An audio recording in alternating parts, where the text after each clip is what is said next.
तो last lecture में हमने डिस्कस किया था अनाटमी का इंट्रोडक्शन, अनाटमी की ब्रांचेस, टोपोग्राफिक टर्म्स और सरफेस कंटूर।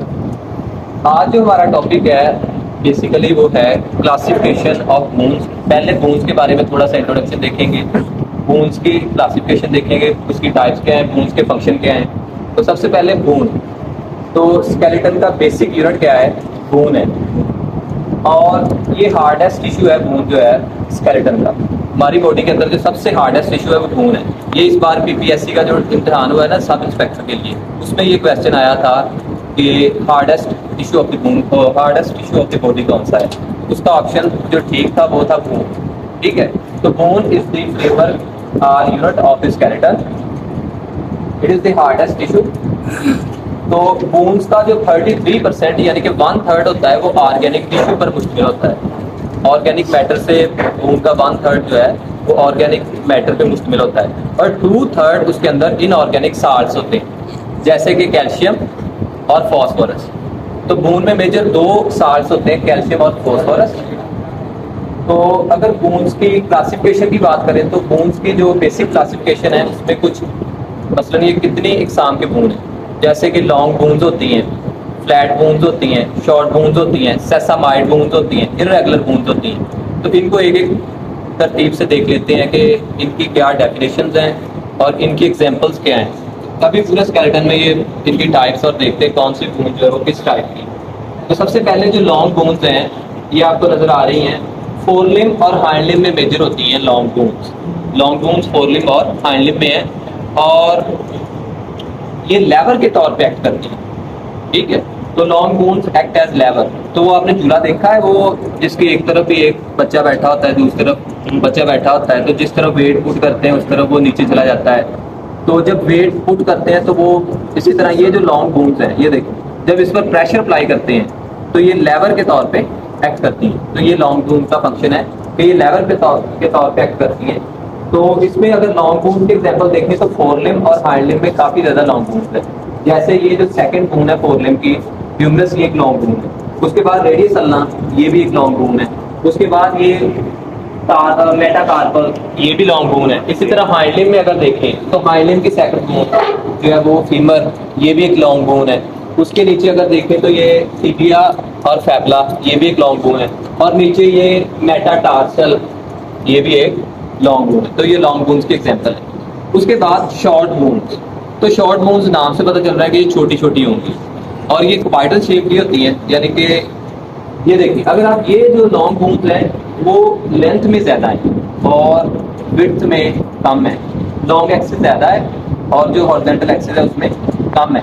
लेकिन जो शॉर्ट बोन्स है वो तीनों डिमेंशन में ऑलमोस्ट इक्वल होती है, यानी कि उनकी लंबाई, चौड़ाई और हाइट तकरीबन एक जैसी होती है। तो वो क्वाड्रल शेप होती हैं और ऑल डिमेंशन में ऑलमोस्ट इक्वल होती है। बिल्कुल इक्वल नहीं होती लेकिन काफी हद तक इक्वल होती है। तो इनका मेन फंक्शन होता है कि झटका जब लगता है, जर्क लगता है तो उसको अब्जॉर्ब करना, अब्जॉर्प्शन ऑफ कंफ्यूजन।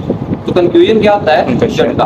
तो शदीद झटका जब लगता है तो उसको अब्जॉर्ब करने में किसका रोल होता है, तो ये जो होती हैं ये प्रेस हो जाती हैं हड्डियां इस तरह से, तो इस तरह से झटके को अब्जॉर्ब करती हैं। इसके एग्जांपल देखें तो शॉर्ट बोन में जो कॉम्प्लेक्स जॉइंट है, कॉम्प्लेक्स जॉइंट ऐसे जॉइंट है जिनमें काफी ज्यादा हड्डियां इन्वॉल्व होती हैं। तो सबसे पहला कॉम्प्लेक्स जॉइंट की एग्जांपल है वो इधर कार्पल जॉइंट। तो कार्पल जॉइंट के अंदर जो कार्पल बोन्स हैं ये शॉर्ट बोन्स हैं। तो ये है कार्पल बोन्स। जो फोरलिम के अंदर ये जो है कार्पल बोन्स हैं, तो ये हॉर्स के अंदर 7 या 8 होती हैं, ये सारी शॉर्ट बोन्स की एग्जांपल है। इसी तरह हाइंड लिम्ब के अंदर, पीछे वाली टांगों के अंदर ये जो टार्सल बोन्स है, ठीक है, ये टार्सल जॉइंट के अंदर 6 हड्डियां होती हैं हॉर्स के अंदर, तो ये भी शॉर्ट बोन्स हैं। क्लियर है? तो carpal bones are the short bones and tarsal bones are short bones. They are almost equal in all dimensions and almost quadral in shape and main function is to absorb jerk और confusion. Clear है? Concussion. ठीक है, उसके बाद अगर आप next इसकी classification की बात करें तो आ जाती हैं लॉन्ग बोन्स, शॉर्ट बोन्स और उसके अलावा फ्लैट बोन्स। नेक्स्ट कौन सी है, तो फ्लैट बोन्स अगर आप देखें तो ये इसके नाम से पता चल रहा है चिपटी सी होंगी, चौड़ी चौड़ी चिपटी सी जो हड्डियां हैं उनको बोलेंगे फ्लैट बोन। तो अगर आप देखें तो ये एक आपको फ्लैट बोन नजर आ रही है, ठीक है। तो ये देखिए, ये थिन बोन्स होती हैं, इनकी डेफिनेशन क्या है? Thin bones and they are flattened in 2 dimensions, 2 dimension में फ्लैट। ये देखिए, इस तरफ भी फ्लैट है और ऊपर से नीचे की तरफ भी ये फ्लैट है, तो ये है फ्लैट बोन। और इसी तरह फोरलिम्ब की पहली बोन जो स्कैपुला है, ये भी फ्लैट बोन है। और हाइंडलिम्ब की पहली बोन जो ऑस कॉक्सी है, ये भी क्या है? फ्लैट बोन है। और जो स्कल के अंदर ये स्कल बोन्स हैं, फेशियल बोन्स और मैंडिबल और ये क्रेनियल बोन्स, ये सारी कौन सी हैं? तो स्कल की जो हड्डियां हैं, ये भी फ्लैट बोन्स है। फोरलिम्ब की पहली हड्डी स्कैपुला, ये भी फ्लैट बोन है। और ऑस कॉक्सी, हाइंडलिम्ब की जो पहली हड्डी है, वो भी फ्लैट बोन। तो ये है फ्लैट बोन। तो long bone, short bone, flat bone. और नेक्स्ट जो है वो है इररेगुलर बोन्स। तो नेम इंडिकेट कर रहा है कि इररेगुलर, कि वो इररेगुलर टाइप की होंगी, बेतुकी से होंगी, किसी तरफ को निकली होंगी, तीनों डिमेंशन में वो मौजूद होंगी और किसी तरतीब से नहीं होंगे। उनको क्या बोलेंगे? Irregular bones. अगर आप देखें, जितना भी वर्टिकल कॉलम है, यहाँ से शुरू होता है स्कल के ऑक्सीपिटल कॉन्डाइल से आगे शुरू हो जाता है वर्टिकल कॉलम, और टिप ऑफ टेल तक ये वर्टिब्रेज जाती है। ठीक है, ये सारा जो वर्टिकल कॉलम है, अगर आप देखें तो ये एक्स एक्सिस, वाई एक्सिस और जी एक्सिस तीनों प्लेन के अंदर बेतुकी, बेतरतीबी से पड़ी हुई है। क्लियर है? इसलिए इनको क्या बोलते हैं? Irregular bones. ठीक है। अगर बात करें तो फ्लैट बोन का फंक्शन है, ये वाइटल ऑर्गन को प्रोटेक्ट करती है। अब आपको पता है कि इधर हार्ट पड़ा होगा, लंग्स पड़ा होगा, तो ये इधर से जो वाइटल ऑर्गन है उनको फ्रिक्शन से और इंजरी से प्रोटेक्ट करेगा। ठीक है। और जो वर्टिब्रेज हैं, जो इररेगुलर बोन्स हैं, ये भी देखें तो ये भी प्रोटेक्ट करेंगे और ये अटैचमेंट साइड प्रोवाइड करेंगे बहुत सारे मसल्स के। ठीक है। तो long bones, short bones, flat bones और इररेगुलर बोन, और लास्ट पे जो आ जाती है सेसामाइड बोन्स। तो सबसे पहले ये सेसामाइड बोन्स क्या है? ये सेसामाइड निकला है सीसम सीड से, सेसम सीड। तो सेसम बोलते हैं, जो तिल होते हैं ना, तिल, नान के ऊपर जो तिल लगे होते हैं, उनको बोलते हैं सेसम सीड। क्लियर है? तो ये उस शेप की होती हैं, इसलिए इनको बोलते हैं सेसामाइड बोन्स। तो सेसामाइड बोन की जो एग्जांपल है वो ये है पटेला, जो नी कैप होता है, ये बॉडी के अंदर सबसे बड़ी सेसामाइड बोन है। The largest sesamoid bone of the body is kneecap. अगर आप ह्यूमन में भी देखें तो ये मेरा नी है, तो इसके अंदर ये जो नी कैप है, ये largest sesamoid bone in the body है। क्लियर है? अगर इसकी डेफिनेशन देखें तो they are sesame seed and they are present along the course of tendons of muscles. तो ये समझना बहुत जरूरी है कि जहां से मसल्स के टेंडन पास कर रहे हैं ना, उसके रास्ते में ये पड़ी होती है सेसामाइड बोन। मसलन ये एक मसल का टेंडन है, पास कर रहा है, ये देखिए इधर से ये जो क्वाड्रिसेप्स मसल होता है उसका टेंडन पास करता है और यहाँ पे जाके इंसर्ट हो रहा है। तो ये इस टेंडन के रास्ते में पड़ी हुई है। ठीक है। तो ये उसको ओवर एक्सटेंशन को, जॉइंट को ओवर एक्सटेंशन से बचाएगी, उसको टेंडन को रप्चर होने से बचाएगी, और टेंडन ने अगर अपना रास्ता बदलना है तो वो सेसामाइड बोन से होकर अपना रास्ता बदल सकता है। तो ये है सेसामाइड बोन, जो कि टेंडन के रास्ते में बड़ी होती है और सेसम सीड शेप होती है। उसके बाद अगर इनकी मैं एग्जांपल बताऊं तो पहले तो आपको मैंने बता दिया, largest sesamoid bone is the kneecap which is also known as patella. क्या बोलते हैं इसको?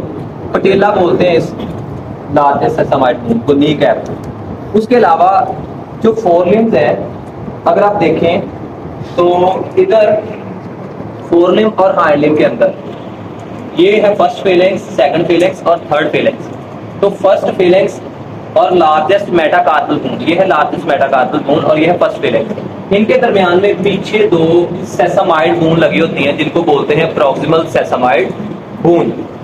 इसी तरह सेकंड फेलेंक्स और थर्ड फेलेंक्स के दरमियान में पीछे लगी होती है एक सेसामाइड बोन, जिसको बोलते हैं डिस्टल सेसामाइड बोन। तो जो ऊपर 2 लगी हैं उनको प्रॉक्सिमल बोलेंगे, क्योंकि प्रॉक्सिमल किसको बोलते हैं? ऊपर वाले एंड को, और डिस्टल बोलते हैं नीचे को। तो जो ऊपर 2 लगी है वो प्रॉक्सिमल सेसामाइड बोन है, जो नीचे लगी है वो कौन सी? वो एक है, उसको बोलेंगे डिस्टल सेसामाइड बोन। और डिस्टल सेसामाइड बोन का दूसरा नाम है नेविकुलर बोन, नेविकुलर। तो एक मैंने नी कैप पटेला बताई जो लार्जेस्ट सेसामाइड बोन है, और मैंने बताया कि 2 जो होती हैं सेसामाइड बोन वो मेटाकार्पल और फर्स्ट फेलिक्स के दरमियान में होती है, वो है प्रॉक्सिमल सेसामाइड बोन, और एक जो है वो सेकंड और थर्ड फेलिक्स के दरमियान में होती है, जो डिस्टल सेसामाइड बोन या नेविकुलर बोन। क्लियर है? तो इसको डिटेल से हम पढ़ेंगे जब हम फोरलिम्ब की हड्डियों की अरेंजमेंट देखेंगे ना, तो उधर में इनकी तादाद हॉर्स के अंदर, कैटल के अंदर, लैदा डॉग के अंदर, लैदा हम इसको डिस्कस करेंगे, ठीक है। तो ये हमारा जो टॉपिक है क्लासिफिकेशन ऑफ बोन्स। अच्छा, इसमें एक चीज़ रहती है कि बोन्स के फंक्शन क्या हैं। तो आपको पता है कि जो बोन है ये बॉडी को शेप प्रोवाइड करती है, ठीक है। ये स्केलेटन का यूनिट है। स्केलेटन जो है वो हड्डियों से मिलकर बना हुआ है। तो बॉडी की जो शेप है, बॉडी को जो सपोर्ट है, बॉडी का जो स्ट्रक्चर मेंटेन हुआ है वो बोन की वजह से है। आपको पता है कि जो बोन्स हैं उनके अंदर जो रेड बोन पैरो होता है वो जो ब्लड सेल्स हैं उनकी प्रोडक्शन साइड है। तो बोन्स के अंदर ब्लड सेल, जितने भी ब्लड सेल है वो बोन के अंदर प्रोड्यूस होते हैं। बोन के अंदर होते हैं स्टेम सेल्स, और स्टेम सेल से आगे माइलोइड स्टेम सेल और लिम्फोइड स्टेम सेल, यानी कि लिम्फोसाइट और बाकी जितने भी ब्लड सेल्स हैं वो बोन के अंदर जो रेड मैरो है वहाँ से ओरिजिनेट होते हैं, उनके अंदर स्टेम सेल्स होते हैं। तो रेड ब्लड सेल और वाइट ब्लड सेल उनकी प्रोडक्शन भी बोन के अंदर होती है। इसके अलावा बोन जब शुरू किया था तो आपको बताया था कि कैल्शियम और फॉस्फोरस इसमें होता है। तो ये मिनरल्स हैं, मेजर मिनरल्स हैं। तो bones are the storage site for the calcium and phosphorus, clear है। इसके अलावा जो बोन है इसके साथ मसल्स अटैच होते हैं। तो ये अटैचमेंट साइट प्रोवाइड करती है मसल्स को, ठीक है। और बहुत सारी बोन आपको पता है कि जो वाइटल ऑर्गन्स हैं, विजरा है, सॉफ्ट ऑर्गन है, इंपॉर्टेंट ऑर्गन है, उनको प्रोटेक्शन प्रोवाइड करती है। मसलन ये देखिए, ये जो रिब्स हैं ये इधर थोरेसिक कैविटी के जो ऑर्गन होंगे, इधर लंग्स पड़े हुए हैं, हार्ट पड़ा हुआ है और मेजर आर्टरीज हैं और कुछ दूसरे ऑर्गन्स हैं, उनको प्रोटेक्शन प्रोवाइड करेंगे ये रिब्स, ठीक है। इसी तरह ये वर्टिब्रास भी प्रोटेक्शन प्रोवाइड करेंगे। इधर ब्रेन पड़ा हुआ है तो ब्रेन को ये जो क्रेनियम की 8 बोन होती है ह्यूमन के अंदर, ठीक है, और हॉर्सेस के अंदर, तो ये जो क्रेनियम की बोन है ये प्रोटेक्शन प्रोवाइड करेंगी ब्रेन को, ठीक है। तो ये जो सॉफ्ट ऑर्गन है उनको प्रोटेक्शन प्रोवाइड करती हैं। ब्लड सेल्स की प्रोडक्शन साइट है, स्पोर्ट फॉर्म, ये सारे उनके जो है वो फंक्शन है, क्लियर है।